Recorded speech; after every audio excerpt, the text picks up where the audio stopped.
నా YouTube channel చూస్తున్న మీ అందరికీ స్వాగతం, సుస్వాగతం. ఈరోజు ఈ వీడియోలో శక్తివంతమైన హనుమాన్ మంత్రాన్ని పఠిద్దాం. ఈ హనుమాన్ మంత్రాన్ని పఠించే వారికి శత్రువులు నశించిపోతారు. ఈ హనుమాన్ మంత్ర సిద్ధి పొందిన వారిని శత్రువులు చూస్తేనే పారిపోతారు. అంతటి శక్తివంతమైన మంత్రం ఇది. అలాగే ఈ మంత్ర సాధన కూడా అదే స్థాయిలో ఉంటుంది. ఈ మంత్రాన్ని పఠించాలి అనుకునేవారు ఉదయాన్నే బ్రహ్మముహూర్తంలో లేవాలి.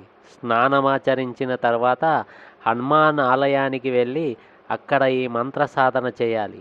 అలాగే ఈ మంత్రాన్ని ఖచ్చితంగా 1008 సార్లు 40 రోజులు పఠిస్తేనే సిద్ధిస్తుంది.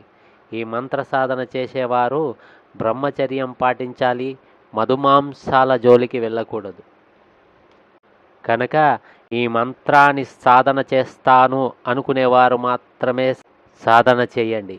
కుదరని వారు ఈ మంత్రాన్ని విన్నా అంతే ఫలితం లభిస్తుంది. 40 రోజుల పాటు ఈ మంత్రాన్ని ఉదయాన్నే బ్రహ్మముహూర్తంలో విన్నా అదే ఫలితం లభిస్తుంది. శత్రువులు మిమ్మల్ని విపరీతంగా భయపెడుతూ ఉంటే ఈ మంత్రము పఠించినా విన్నా హనుమాన్ మీకు అండగా ఉండి శత్రువుల బారి నుండి ఎల్లవేళలా మిమ్మల్ని కాపాడుతూ ఉంటారు. కనుక ఈ మంత్రాన్ని పఠించి హనుమాన్ అనుగ్రహానికి పాత్రలవ్వండి. మంత్రం: ఓం హ్రీం శ్రీం క్లీం శ్రీం ఐం హ్రీం వాయుపుత్రాయ రామకార్యదురందరాయ అభిష్టం యచ్చ యచ్చ స్వాహా. ఓం హ్రీం శ్రీం క్లీం శ్రీం ఐం హ్రీం వాయుపుత్రాయ రామకార్యదురందరాయ అభిష్టం యచ్చ యచ్చ స్వాహా. ఓం హ్రీం శ్రీం క్లీం శ్రీం ఐం హ్రీం వాయుపుత్రాయ రామకార్యదురందరాయ అభిష్టం యచ్చ యచ్చ స్వాహా. ఓం హ్రీం శ్రీం క్లీం శ్రీం ఐం హ్రీం వాయుపుత్రాయ రామకార్యదురందరాయ అభిష్టం యచ్చ యచ్చ స్వాహా. ఓం హ్రీం శ్రీం క్లీం శ్రీం ఐం హ్రీం వాయుపుత్రాయ రామకార్యదురందరాయ అభిష్టం యచ్చ యచ్చ స్వాహా. ఓం హ్రీం శ్రీం క్లీం శ్రీం ఐం హ్రీం వాయుపుత్రాయ రామకార్యదురందరాయ అభిష్టం యచ్చ యచ్చ స్వాహా.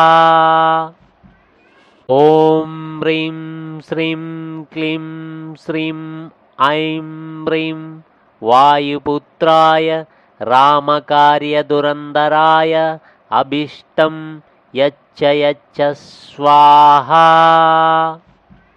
ఓం హ్రీం శ్రీం క్లీం శ్రీం ఐం హ్రీం వాయుపుత్రాయ రామకార్యదురందరాయ అభిష్టం యచ్చ యచ్చ స్వాహా.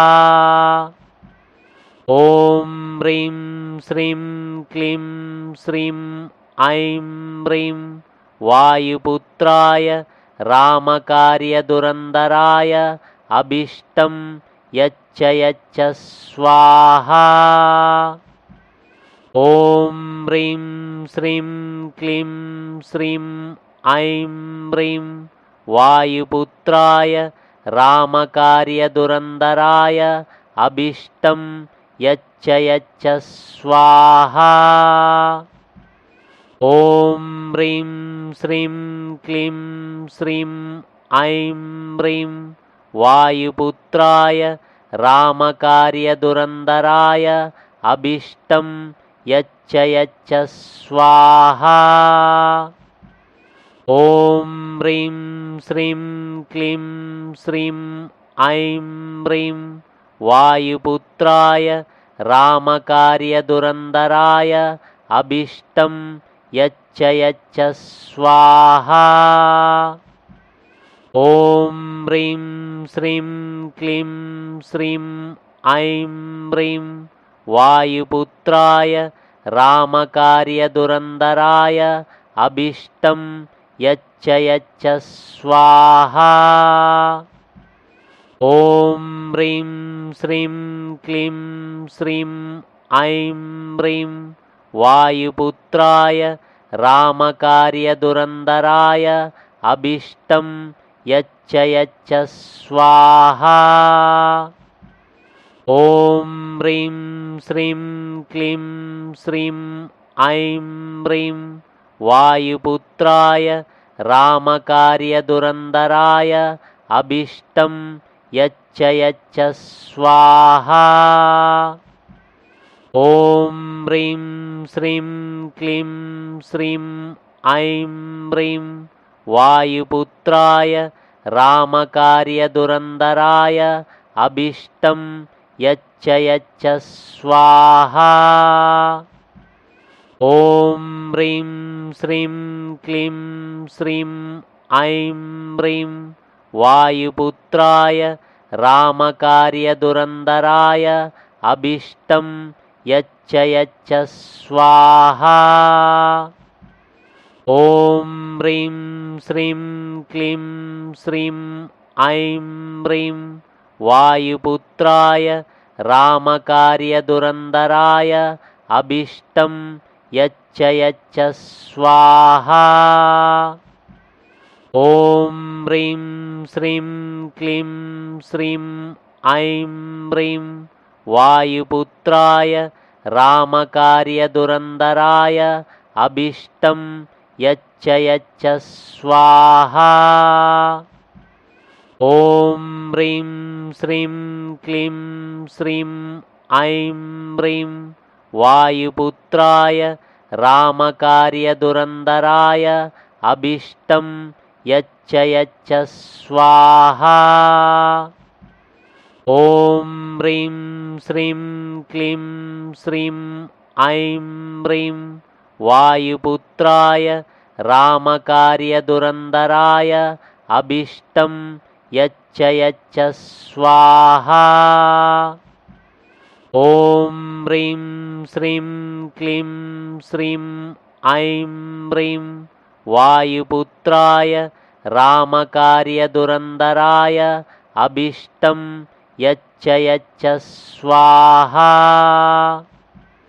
ॐ ह्रीं श्रीं क्लीं श्रीं ऐं ह्रीं वायुपुत्राय रामकार्यदुरन्दराय अभीष्टं यच्च यच्च स्वाहा।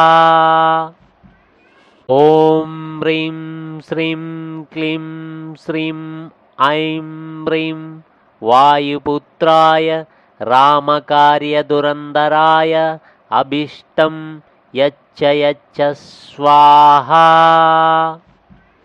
ॐ ह्रीं श्रीं क्लीं श्रीं ऐं ह्रीं वायुपुत्राय रामकार्यदुरन्दराय अभीष्टं यच्च यच्च स्वाहा।